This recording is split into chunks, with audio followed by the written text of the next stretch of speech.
नाजरीन अस्सलाम वालेकुम। इनसाइड न्यूज़ के नए प्रोग्राम के साथ मैं हूं इब्राहिम राजा और आज हम बात करेंगे कि मोटरवे केस के मरकजी मुल्जिम आबिद मल्ही की मौजूदगी की इत्तला दरअसल किसने दी, एक खुफिया व्हाट्सएप कॉल और मैसेज का मामला क्या है और इस पूरे मामले में सफ़ेद कपड़ों वाले 3 किरदार कौन थे। अगर आप इस खबर की तफसील जानना चाहते हैं और आने वाले दिनों में भी अहम मामलात से आगाह रहना चाहते हैं तो हमारे चैनल को सब्सक्राइब कीजिए। और अब बात करते हैं आज के मौजू पर, यानी आबिद मल्ही की गिरफ्तारी के मुतल्लिक खुफिया व्हाट्सएप कॉल का मामला क्या है और आबिद मल्ही की गिरफ्तारी के दौरान सफ़ेद कपड़ों वाले 3 किरदार कौन थे।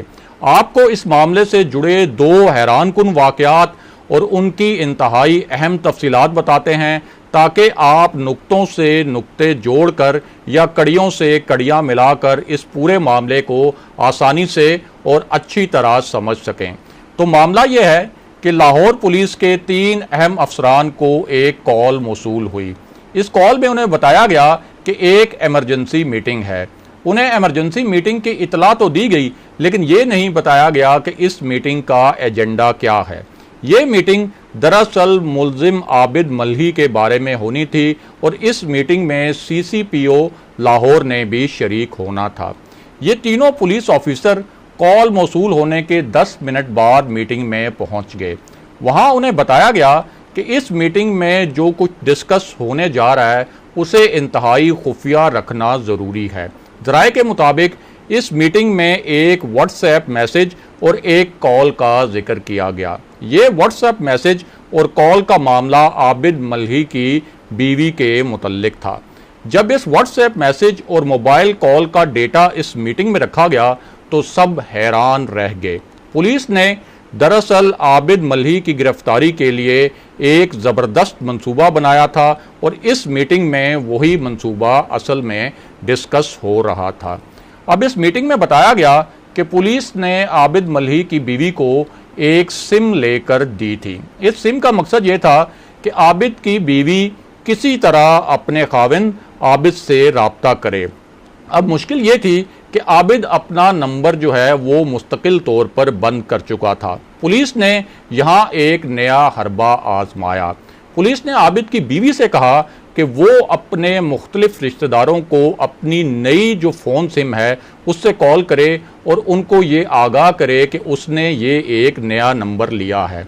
इसका एक बहुत ही ख़ास मकसद था और वो मकसद ये था कि आबिद मल्ही के बारे में पुलिस को ये इन्फॉर्मेशन मिली थी, या आप कह सकते हैं कि ये इतला मिली थी कि उसने पिछले 4 हफ्तों में अपने 3 रिश्तेदारों और एक दोस्त से राब्ता किया था।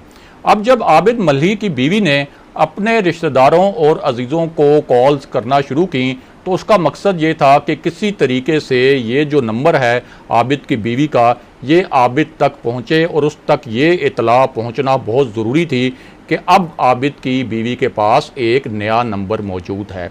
ये इतला आबिद तक उसके रिश्तेदार और सिर्फ अजीज़ ही पहुँचा सकते थे। अब जब आबिद की बीवी को ये फ़ोन इस्तेमाल करते हुए कुछ दिन गुजरे तो आबिद के किसी रिश्तेदार के ज़रिए उस तक ये खबर पहुंच गई कि उसकी बीवी अब एक नई मोबाइल सिम इस्तेमाल कर रही है। आबिद ने कुछ दिन बाद एक नए नंबर से अपनी बीवी के नए नंबर पर कॉल की। उसकी बीवी ने यह जाहिर किया कि पुलिस उसके ठिकानों के बारे में, यानी मुल्जिम आबिद मल्ही के ठिकानों के बारे में कुछ ख़ास मालूमात हासिल नहीं कर सकी।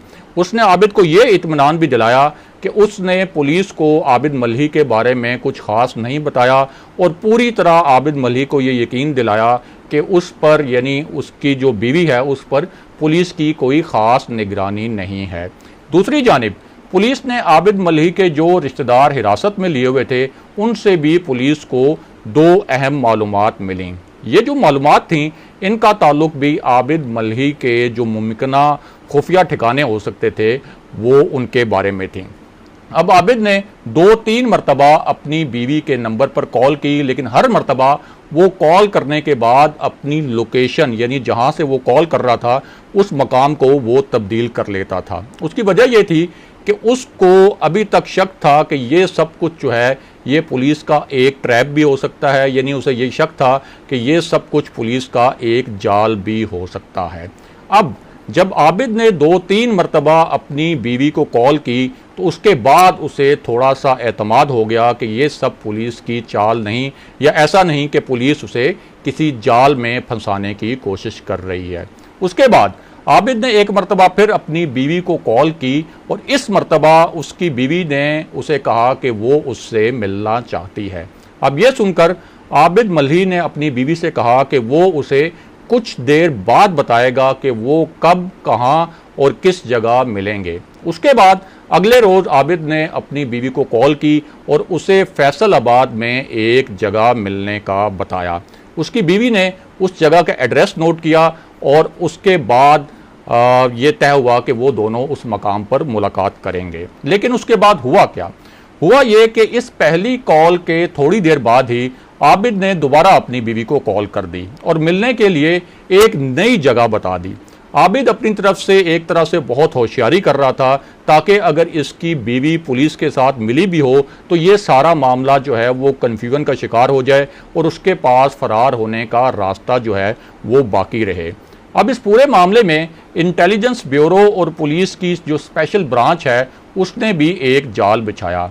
एक तरफ तो आबिद की जो मुमकिना 2 लोकेशन थी उनको मार कर लिया गया और दूसरी जानिब इस पूरे इलाके की जियो फेंसिंग भी की गई।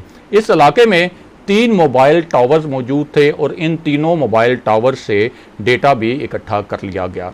इस मोबाइल डेटा के तज्जिये में भी कुछ हैरान कुन बातें सामने आईं और पता चला कि आबिद ने 3 मुख्तलिफ इलाकों में अपना फ़ोन इस्तेमाल किया था। इससे पहले CCPO लाहौर भी ये इशारा दे चुके थे कि उन्होंने निगरानी के एक नए निज़ाम के ज़रिए आबिद मल्ही के गिर्द घेरा तंग कर दिया है। CCPO ने इस पूरे निज़ाम की खुद बराह रास्त निगरानी की थी क्योंकि ये उनके लिए एक बहुत बड़ा चैलेंज बन चुका था। अब जब आबिद की लोकेशन के मुतल्लिक मुकम्मल मालूमात मिल गई तो एक निस्बतन छोटी पुलिस पार्टी तैयार की गई।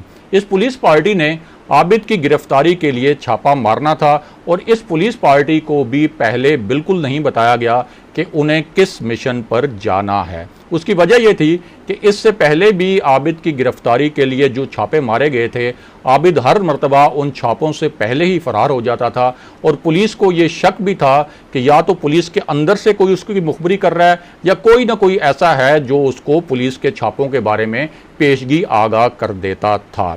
अब दूसरी जानिब इंटेलिजेंस ब्यूरो और पुलिस की जो स्पेशल ब्रांच है उसने भी आबिद की जो लोकेशन थी उसके गिर्द अपना जाल बिछा दिया। इस दौरान उन्होंने इंटेलिजेंस ज़राए से ये तस्दीक कर दी कि आबिद ने अपनी बीवी को जिस जगह मिलने के लिए बुलाया है आबिद वहीं मौजूद है। अब यहाँ सफ़ेद कपड़ों में मलबूस सिर्फ 3 अहलकार तैनात किए गए ताकि आबिद को किसी किस्म का शक ना हो।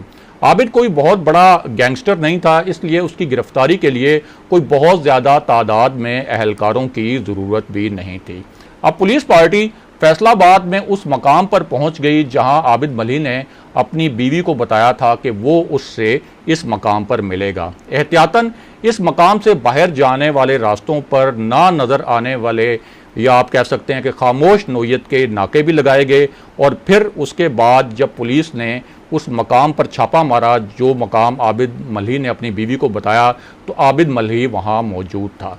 अब पुलिस का ख्याल था कि आबिद गिरफ्तारी के वक्त बहुत मज़ाहमत करेगा और इसके लिए पुलिस की तैयारी भी मुकम्मल थी। लेकिन हुआ क्या? हुआ ये कि जब पुलिस ने आबिद की गिरफ्तारी के लिए छापा मारा तो ना तो उसने मज़ाहमत की और ना ही इस दौरान कोई लड़ाई वगैरह हुई। पुलिस के पास उस वक्त आबिद मल्ही की तस्वीर भी मौजूद थीं और उसके जो मुमकिना मुख्तलिफ रूप हो सकते थे, उसके जो मुख्तलिफ खाके जारी किए गए थे, वो खाके भी उस वक्त पुलिस के पास मौजूद थे। पुलिस ने इन तस्वीरों और खाकों के ज़रिए उसी वक्त मौके पर ही आबिद मल्ही की शिनाख्त कर ली और इस दौरान उन्होंने जब आबिद मल्ही से पूछा तो आबिद मल्ही ने खुद भी ये एतराफ़ कर लिया कि वही मोटरवे केस का दूसरा मुलजिम है। उसने उसी वक्त पुलिस को ये भी बताया कि उसका जो दूसरा साथी था मोटरवे केस की वारदात के दौरान वो मुलजिम शफकत अली था और उसने इसकी बाकायदा और बाज़ाब्ता उसी वक्त तस्दीक भी कर दी। अब आबिद को फैसलाबाद से लाहौर मुंतकिल कर दिया गया है, जहां उसका दोबारा डीएनए टेस्ट होगा और इस डीएनए टेस्ट के बाद उसको फिर अदालत में पेश किया जाएगा। आज के प्रोग्राम के लिए इतना ही। अगले प्रोग्राम तक के लिए खुदा हाफिज।